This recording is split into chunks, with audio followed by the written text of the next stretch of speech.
strange subterranean realms that few of us will ever see, miners fearlessly work in one of the most dangerous jobs in the world.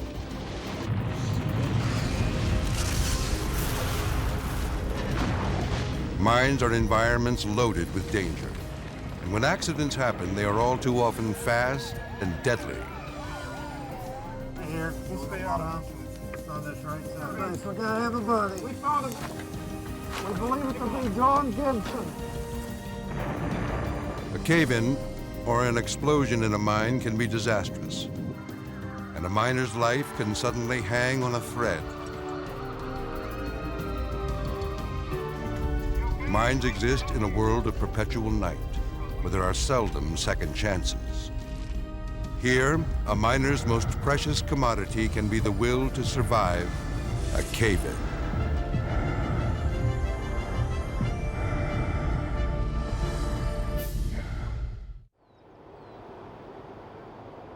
At the Enlow Fork coal mine in western Pennsylvania, the swing shift is about to start its 10-hour day. These men will be working 75 stories below the Earth's surface. They have one of the most dangerous jobs in the world. The life of a coal miner is never an easy one. To work each day deep inside the earth requires a special temperament. Though the pay may be good, the environment is filled with hazards. The rock face could be leaking deadly methane gas, a colorless and odorless substance which can turn fresh air into a flammable poison ready to ignite. Walls may suddenly tumble, bringing massive inundation of water from concealed underground streams. And even with the most modern mining machinery, there is always the fear of fire, smoke, and suffocation. Canvas check's a little bit low. A coal miner may work for years safely and without incident. But in the back of their minds is a fear that the next shift may be their last.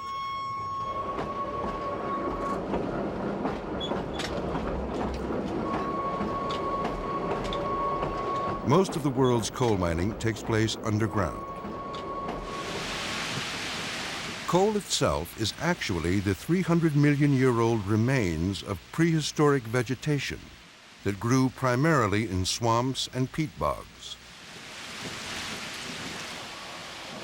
Today, this highly combustible organic rock produces almost 40% of the electricity generated worldwide. The underground mining of coal is essentially performed in two ways. The first way is through an ingenious technique called long wall mining. Sharp, pointed-tooth shears cut and remove coal at the face of the exposed coal seam. Partially automated, hydraulic-powered supports temporarily hold up the roof while the coal is extracted. The coal is immediately sent along a conveyor belt to the surface. The roof over where the coal has been removed is then allowed to collapse, and the hydraulic roof supports advance forward. It's like a controlled cave-in, except in this case, nearly 1,000 feet of a mountain is allowed to drop, filling in space where the coal once was. The second way is with specialized heavy-duty machines called continuous miners, which rapidly scrape out the coal, leaving behind a network of empty rooms. The coal travels on a conveyor belt from the ravenous mouth of the continuous miner through its belly to a long conveyor belt and ultimately to the surface where it is processed. In a strange twist of fate, one such machine actually saved the life of a coal miner from West Virginia. Such was the fate of Donzel Cutlip. He was helping to operate a continuous mining machine when tragedy struck. Above Donzel's head, hairline cracks in the roof of the mine suddenly split open, The result was a massive cave-in.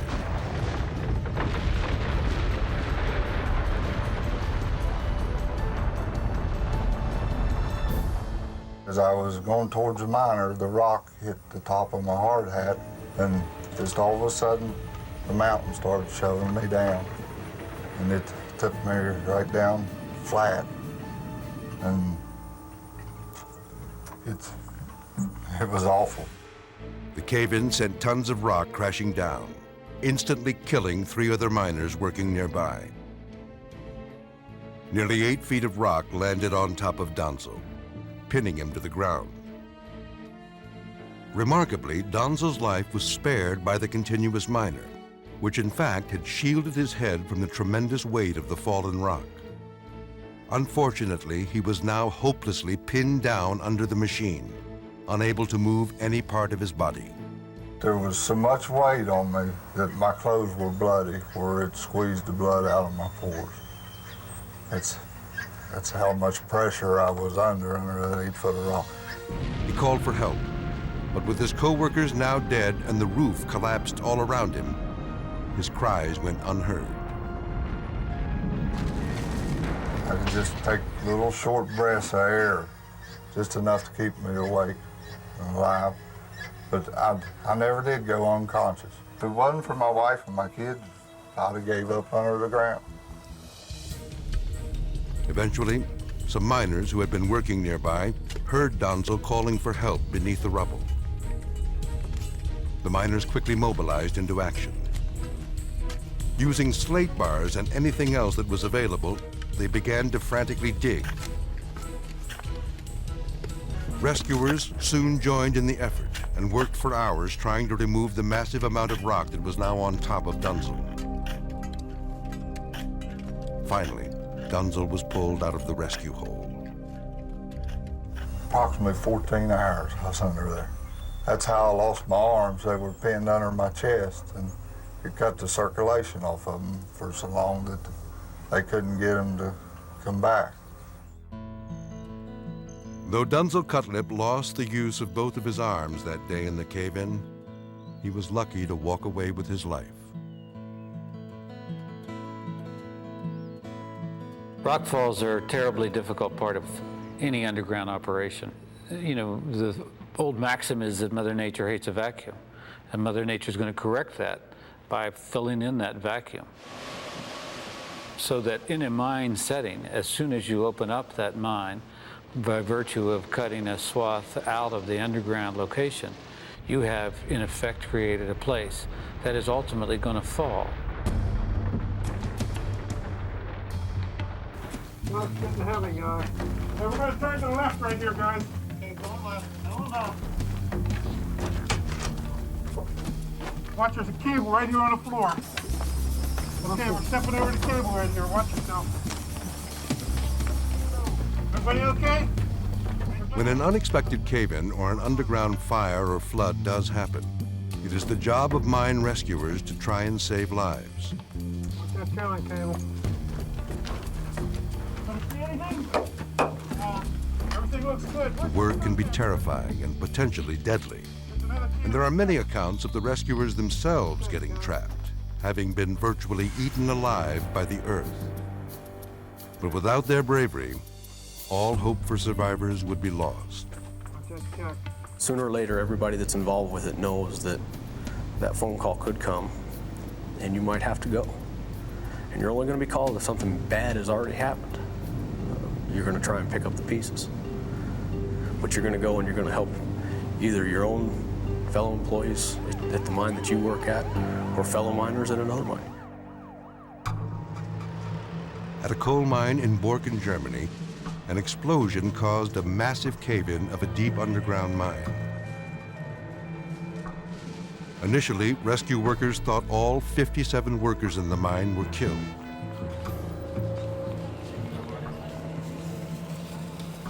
After 3 days of unsuccessful rescue attempts, there was little hope that any of the miners would be found alive. But when rescuers found a shaft free of gas, they lowered a microphone and heard the sound of trapped miners shouting. Rescuers, risking their own lives, were immediately lowered down thousands of feet into a fresh air tunnel.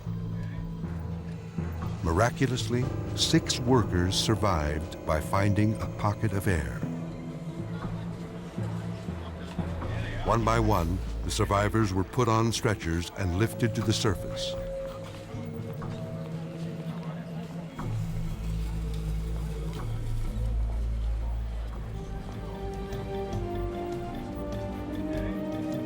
From Germany to the Ukraine, Pakistan to Great Britain, the courageous efforts of rescuers around the world has saved the lives of thousands of trapped miners who might otherwise have perished in the dark recesses of the earth.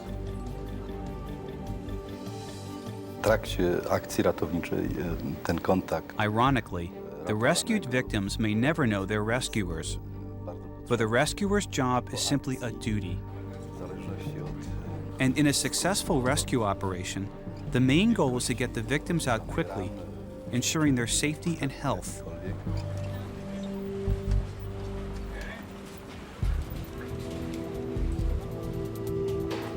Pues se siente uno apurado. It's all very rushed and busy, but the main goal is to get the person out alive.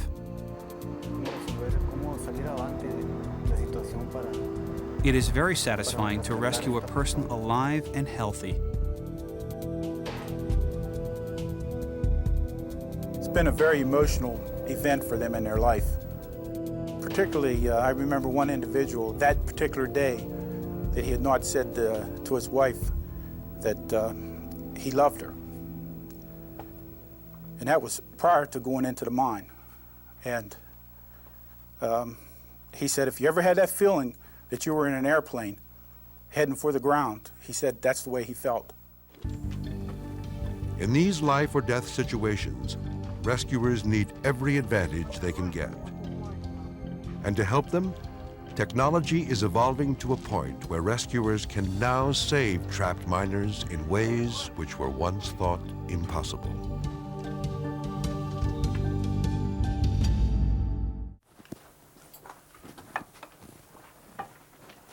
Okay, guys, let's line up right here and we'll put our apparatuses on before we go any further.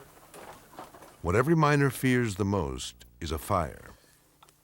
Whether caused by an explosion or by an equipment malfunction, for the miner, escape can quickly become impossible.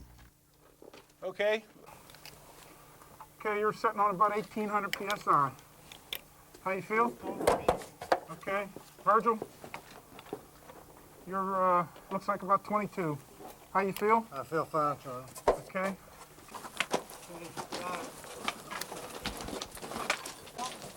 Watch your top. Mine rescue teams know that as they search for trapped miners, dangers are all about. One of their most terrifying enemies is both colorless and odorless. Okay, hey, Virgil. Deadly gases like methane and carbon monoxide can only be located by using sensitive detection devices. Zero methane. Methane is highly explosive and can be triggered by the slightest spark. 0.702. Rescuers also have sophisticated devices that can help them determine which way air or other gases are flowing in the mine. Charlie, we got flow going in by. They could help determine the direction of oxygen, methane, or even smoke from an underground fire. That marked on the map. And Right here. we'll stay out of it. It's on this right side right here, see, mark. How much time we got? Smoke obscures vision and constricts the oxygen supply, which can lead to asphyxiation and death. Guys, watch it. See anything? You don't know which way to go. There's miles and miles of complex entries underground, and you're not sure whether you're getting closer to the fire. You're not sure whether you're getting further away from the fire. Okay, we're stepping over the cable right here. Watch yourself. The fire itself can cause support columns to burn, bringing about massive cave-ins, trapping miners. Another canvas check. With no way out and every breath becoming more difficult, it is likely for a trapped miner to panic. Turn to the right. Worst case scenario during a mine fire would probably be that he's probably thinking about his family. whether he, kissed his children goodbye that morning or kissed his wife goodbye, and probably saying to himself that he's probably not going to see them anymore. Okay, let's go, guys. Let's start advancing here. When mine rescue teams enter a mine, they know that seconds count when trying to find trapped miners. The quicker they can get to victims, the better chance they'll have to bring them out alive. The people who do mine rescue have got to be some of the most courageous people on this earth. There have been at least one episode I know where a mine had a disaster. The mine rescue team went in to recover or rescue, and the mine blew up again and killed the mine rescue team. And every mine rescue team member today knows that that happened. And so they know that they're risking their lives when they go in. Rescue teams in exercises like this train year-round, honing skills they hope they'll never be called on to use. It's almost like a battle. You carefully explore into the mine, you secure an area behind you, you move up, explore some more, you secure that area until you recover the entire mine. New technologies are being developed to give rescuers every advantage. Thermal imaging cameras like this one allow mine rescuers to see through even the thickest smoke. When you're 40, 50 feet away from that thermal image, you would see that it is a body of some sort. And you would be able to actually direct the team directly up to the body to determine whether the missing person or missing miner is alive and conscious, or does it need medical attention. These devices can detect temperature differences of 1/2 degree Fahrenheit. An unconscious miner could be easily spotted and rescued using these new high-tech eyes. John, good. Okay, I have them. Another tool rescuers can now use are electric robots.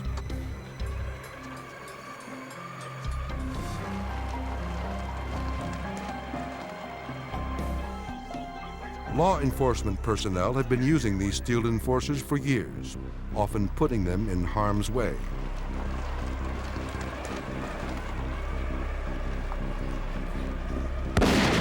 Even when shot at, the robot escapes with only a few dents and a broken wire. A person put in that situation might not have been so lucky.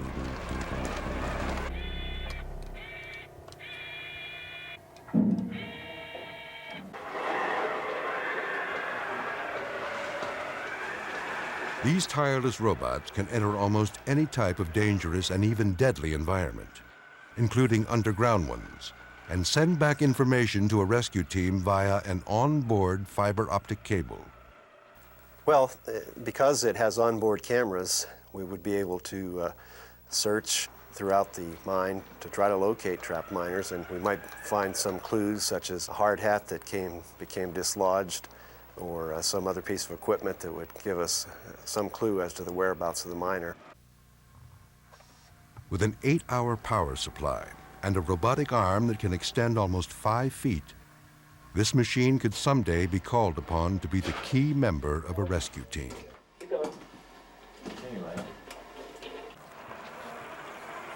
But even with all this new technology, there is nothing that can replace a miner's own instinct for survival. Deep underground, tragedy can strike at any time.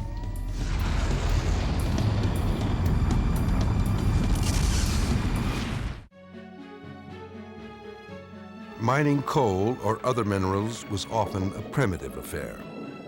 Bootleg mines would often operate without maps, and once a mine was abandoned, there was no way to know for sure which way a tunnel had been mined. As time went by, many mines became forgotten and began to flood. We find that mine maps, especially in abandoned areas, are very inaccurate because they're best guesses as to where that particular mine was based on old maps. Some of those old maps are not very accurate, and that's one of the reasons that there may have been a problem in this particular case. West Virginia coal miner Wade Hinkle and his crew were mining a new shaft when disaster struck. The drilling car at the mine face unexpectedly cut into an old, unchartered shaft from a mine that had been abandoned years before.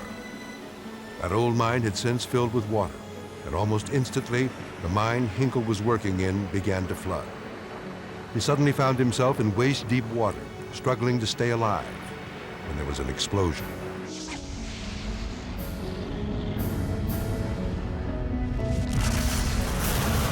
At that time, the mine blew up. I first thought it was a fire center that blew. Well, when it blew, it was a tremendous roar. Fire flashed up the entry, and I thought, well, the whole wall's collapsed. This whole mine, all that water has come to at one time, and I became scared. When all the lights went out, Hinkle was thrust into a terrifying darkness. He began to choke as the air became thick with smoke. And dust was in suspension, tremendous amount of dust. You couldn't see anything. I could hear the belt run, number one belt. A conveyor belt which drew power from an outside source was still in operation. Hinkle somehow managed to crawl out of the flooded chamber and made it to the conveyor belt, which eventually took him outside of the mine to safety. Hinkle survived, but when water breaches a mine unexpectedly, the results can be disastrous. Such was the case at the Knox Coal Company in Port Griffith, Pennsylvania. This coal mine was located alongside and underneath the Susquehanna River. At 11:12 in the morning, one of the workers in the mine looked up and saw the roof suddenly give way. Unbelievably, the Susquehanna River had somehow invaded the mine. 81 employees reported for work that day. 27 miners were still missing.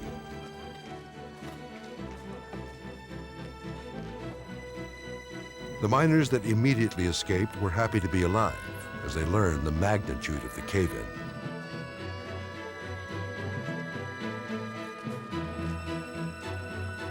Families waited anxiously near the mine entrance for any news about their loved ones.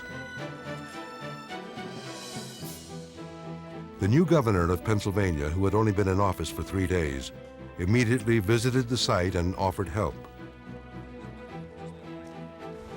In the first 60 hours of the emergency, almost 3 million gallons of water poured underground, forming a massive whirlpool near the riverbank. An extraordinary plan was quickly devised to plug up the hole. It involved dumping rail cars into the river in hopes of obstructing and eventually clogging the opening. Initially, railroad hopper cars, each weighing 50 tons, were pushed into the river. Like a child's bathtub toy, spectators watched helplessly as the river swallowed up each rail car.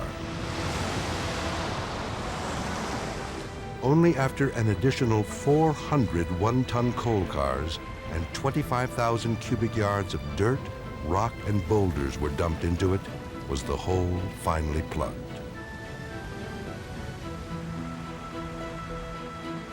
An investigation later revealed that a new tunnel had been quarried under the river without being surveyed properly. At one point, only a few feet of rock stood between the tunnel and the river. Eventually, this fragile roof could not support the immense weight of the Susquehanna River, and it caved in. A special investigating committee was created, and the focus of the probe narrowed to August Lippy, a high official of the United Mine Workers who proved a most reluctant witness. Stand by my previous answer. Just say you don't want to reply. You don't have to say you stand by your answer. Just tell me you want to take... You're not going to put words into my mouth. I'm not trying to put words into your mouth. Lippy had good reason to be evasive. He was later named as a secret owner of the Knox mine, his union connections helping to allow dangerous mining practices to go uncorrected. The Knox mine disaster proved that understanding the characteristics of rock can be a matter of life and death for miners. Mankind has been underground since cavemen. We have looked at the upside of the earth from the rocks and from caves for eons. We ought to be able to get better at understanding that distance between the cave or mine and the rock strata above it. Danny Terry, a coal miner, learned firsthand how potentially deadly the rocks above him can be. He was driving a piece of mining equipment called a ram car when disaster suddenly struck. The huge rock in the ceiling above came crashing down. I saw and heard the top crack, and I reached to crank up my car. It happened so quick. The next thing I heard was just an unbelievable crash. When the rock fell, because it was just all at once, because it was just one solid rock. And the next thing I knew, the top had me pushed down in my shuttle car, and the canopy was just right in my face. And that's when I just started looking to try to find a way out. Luckily, the cab he was sitting in was protected by a new safety feature, a heavy-duty steel canopy above his head. But now he was trapped. The weight of this rock was estimated somewhere in the neighborhood of 3,400 to 3,500 tons. With that weight on top of the car, as you can see, the wheels are turned outward. Danny had to escape out from the side and came directly out toward me. After the rock fall, and I was laying in the ram car waiting to get out, that did cross my mind, of not being able to get out. The ram car he was driving was crushed like an egg by one of the largest single pieces of coal ever to have fallen from the ceiling of a mine. One of the most important ways miners can prevent cave-ins is through the use of roof supports. A common technique involves 6-foot-long roof bolts and wire mesh. A special machine drills the bolts into the ceiling of the mine.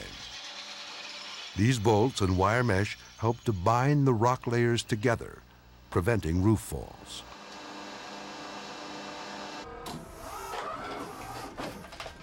Understanding how a roof is supported is the key to preventing cave-ins. Roof supports are the backbone of any mine operation and are called upon to literally lift the weight of the world. The testing of all new roof support systems takes place at a state-of-the-art government testing facility outside of Pittsburgh, Pennsylvania. Built at a cost of over $10 million by the MTS Systems Corporation, the Mine Roof Simulator is the biggest crushing device in the world. Well, as an engineer, when I first heard about this machine, actually I was a very young engineer at the time, it was scary. The purpose of the machine is to allow us to simulate the weight of that rock so that we can design roof support structures to hold up the roof to keep the opening stable while the men are in there working. This machine can apply 3 million pounds of pressure. That's the equivalent weight of 50 rail cars stacked one on top of another. In terms of the control of the machine, although it's very powerful, we could take an automobile and crush it down to the thickness of a piece of paper. We can also put an egg in there and crack the egg without completely smashing it. So it's very powerful, but it has a lot of control to it. 3 roof support systems are being simultaneously tested.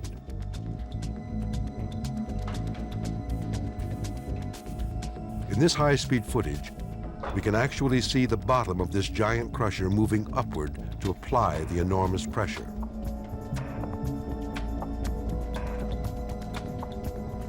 The concrete-filled steel tube maintains its fundamental shape and support characteristics.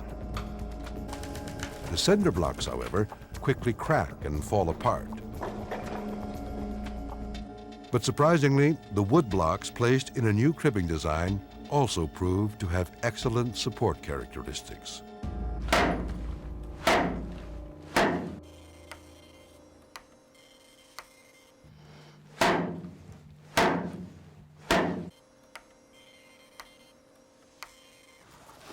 High technology is also being used to help miners trapped in cave-ins. One of the hardest job mine rescuers must do in a cave-in is locate miners who might be trapped thousands of feet below the Earth's surface. The Mine Safety and Health Administration has actually developed a highly sensitive listening system which uses portable earthquake detectors. The seismic location system is a very sensitive listening device that can detect miners down to 2,000 feet. This system can actually locate trapped miners underground, give locations so that trapped miners can be found and then drilled down to and rescued through the surface if mine rescue team members were not able to do so underground.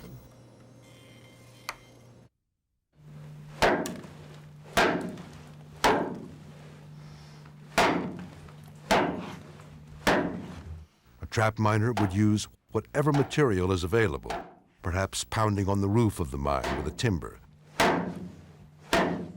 Those signals will be picked up on the surface and a location pinpointed for rescuers. But most times, locating a victim is only half the problem. The real challenge is how to rescue a miner who has been buried alive. Mine emergency response units have many tools at their disposal, but one of the most unique is the borehole probe TV system. Capable of operating to depths of 1,500 feet, this specially designed video camera probe is encased in a unique housing that prevents it from setting off an explosion in a methane environment.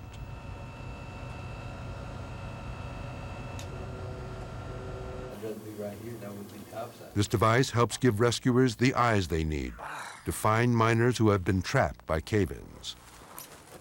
But it also has been used to save the lives of people caught in similar circumstances on the surface of the Earth as well.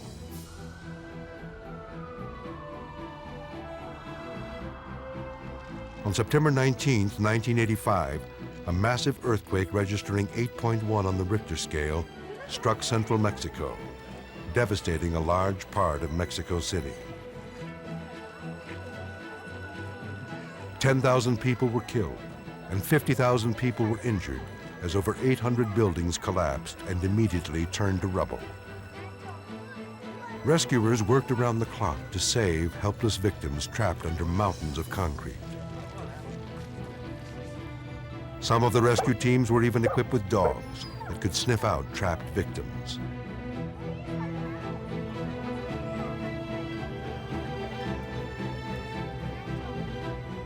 But one of the most effective pieces of equipment was the Mine Emergency Unit's borehole camera.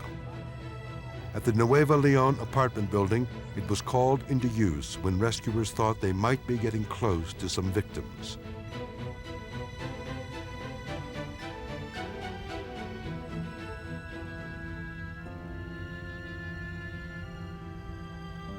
The camera was quickly sent down, and what appears to be part of the rubble blinks.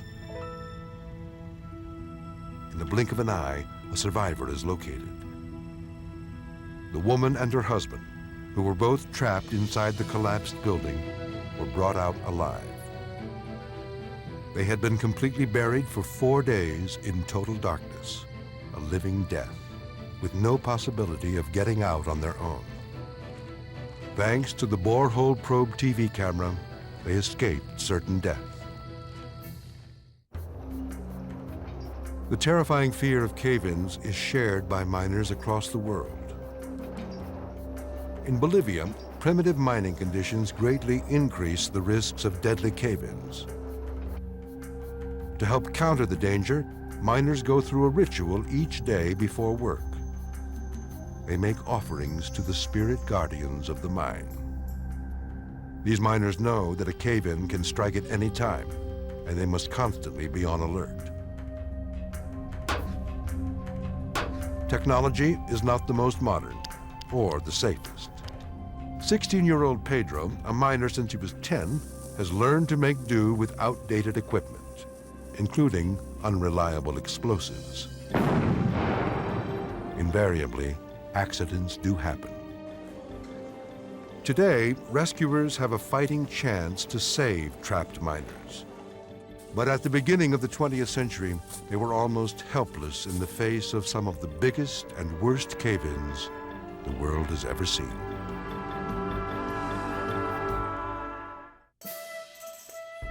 Coal has been used as a fuel source for thousands of years. During the Roman Empire, there was international trade in coal. And by 1226, London was receiving regular shipments of coal by sea. Coal fueled the Industrial Revolution of the 1800s, and it helped to power the electric era in the early 20th century. Coal was responsible for many of the conveniences of modern life, but it came at a price. To meet ever-increasing demand, children, some as young as 8 years old, worked in the coal mines. Boys were hired to sort coal for 10 to 11 hours a day. A moment's inattention by a child might mean the loss of several fingers in the machinery. Nippers were little boys who opened heavy doors as coal cars approached. They often sat in the dark for up to 12 hours a day. A boy in his early teens might be allowed to be a mule driver. When the teenager was able to drive a 6-mule team, he was entitled to a man's wages. Explosions, cave-ins, and other mining accidents took the lives of many children. And it wasn't until 1916 that the first federal child labor law, signed by Woodrow Wilson, was finally enacted. At the turn of the century, the discharge of poisonous gases in mines was not fully understood. To detect deadly carbon monoxide gas, miners turned to Mother Nature for assistance. The expression "canary in a coal mine" is based on the extensive use of these birds by miners until the 1930s. A miner would take a caged canary with him to the mine as a sort of insurance policy. If the oxygen supply became compromised, these sensitive birds would sway noticeably on their perches before falling unconscious. For the miner, this was a clear signal of trouble.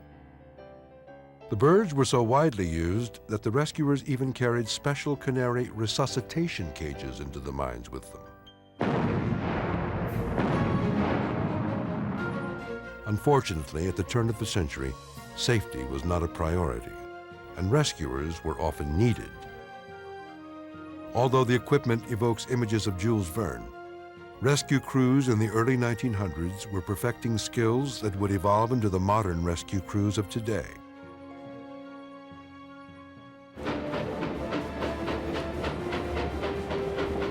Railroads, steel companies, electric companies all demand increased amounts of product. And that led to a dramatic increase in the size of our mining community. With that was a terrible increase in the number of people killed in the mines. The worst year was 1907. In that year, it's estimated that almost 4,000 miners died in mining accidents. It was also the year of the worst mine disaster in United States history. On September 6th at 10:20 a.m., an underground explosion ripped through a coal mine in West Virginia. The explosion was so violent that it caused the earth to shake as far as 8 miles away. The mine had suddenly collapsed in a massive cave-in. Frantically, volunteers tried to clear away the wreckage at the entrance of the mine, but they soon passed out from toxic mine air called the black damp and had to be rescued themselves. As the hours passed, people on the surface became more and more despondent. 362 miners perished that day, leaving behind over 1,000 widows and children. Only one man survived. Peter Urban was rescued about 100 feet below the surface after he was heard moaning near the opening to a shaft. When found, he was sitting on the shattered body of his brother while staring glassy-eyed into space as he sobbed uncontrollably. He was the only survivor of the Monongah disaster. Public outrage and a subsequent investigation led to the creation of the Bureau of Mines in 1910.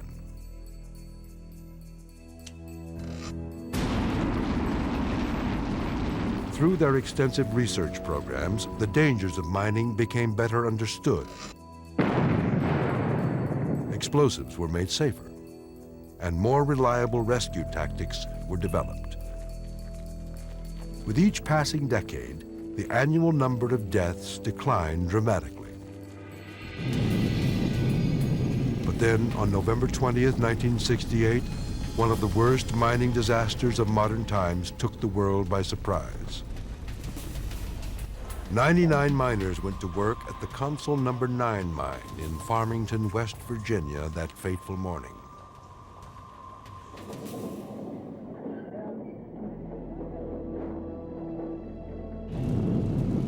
After a series of massive underground explosions, only 21 miners ever returned to the surface. Though the cause of the initial explosion at Farmington was never discovered, it led to the passage of much stricter safety laws and regulations. Farmington proved that much was still left to learn about explosions and the massive cave-ins they can cause.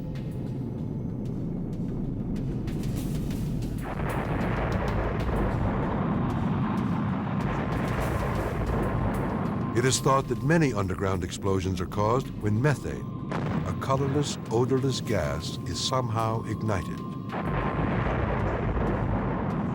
To prevent this, all equipment used in a mine, from a miner's cap lamp to the engine of a continuous miner, needs to be made explosion-proof.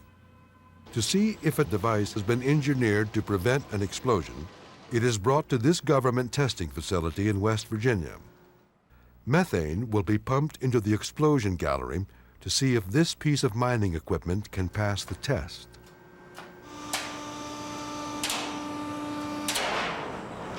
Well, when it explodes, we have a problem, because if it explodes here, it has the possibility to explode in the mine, and we don't want that. In a scene reminiscent of a NASA countdown, systems must be brought online. Valves open, and then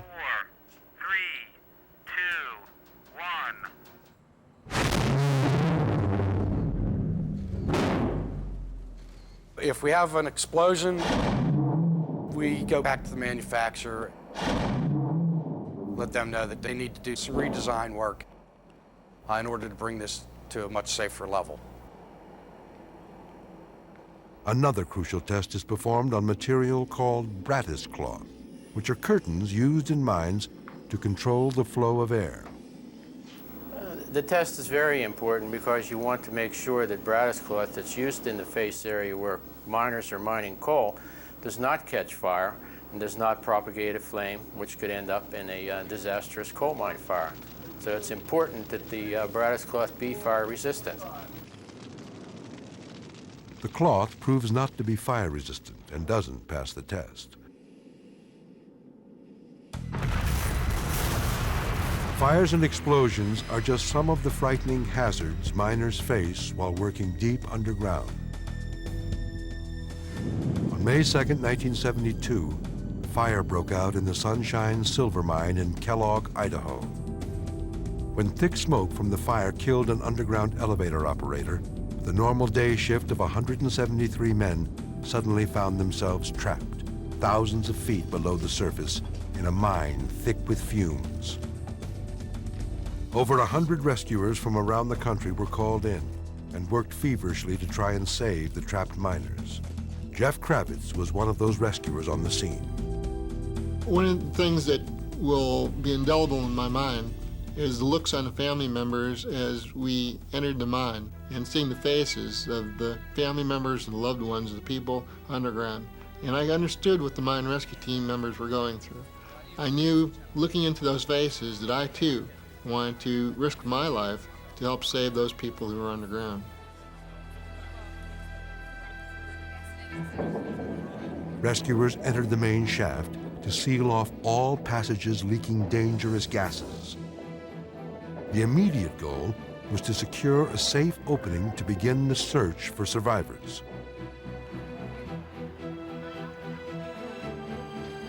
Families of the trapped miners waited anxiously for any news of their loved ones.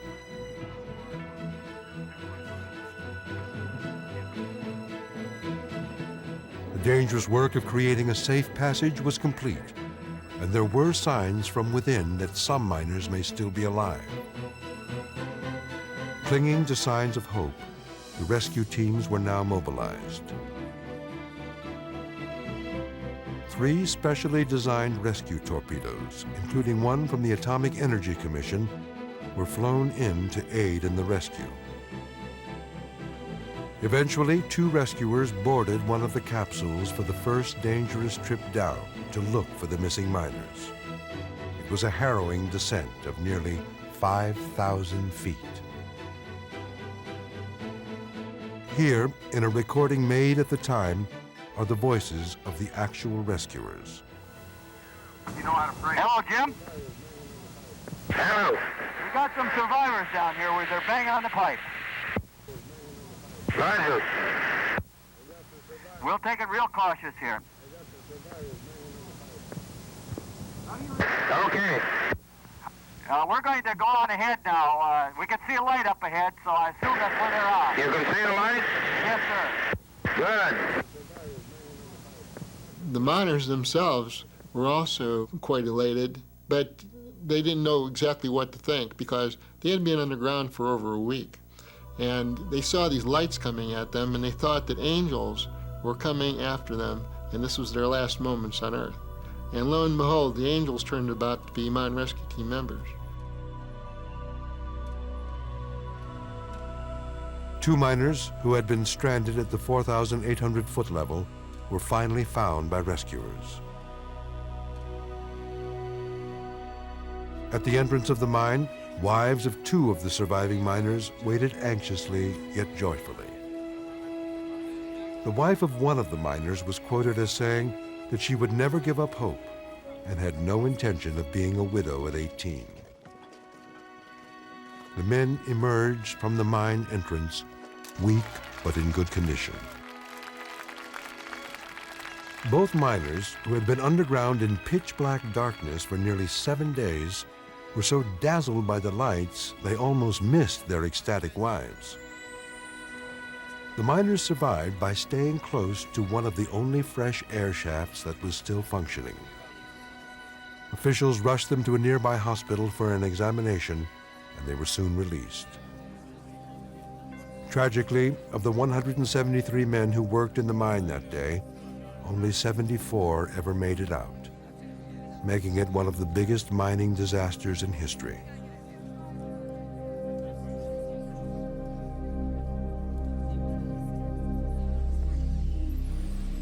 From the ashes of this disaster, new, stricter safety regulations were adopted. In many ways, mining is a much safer job today than it was 100 years ago. And with a 250 to 300 year supply of coal under our feet, it is likely to be a job with a long future. Improvements in safety have been hard won, but many miners have paid for them with their lives. The risk of a cave-in, flood, or fire haunts miners as they labor far below the Earth's surface. And yet, despite these dangers, a strange force still compels this special type of person to the mines. You don't worry about the getting hurt.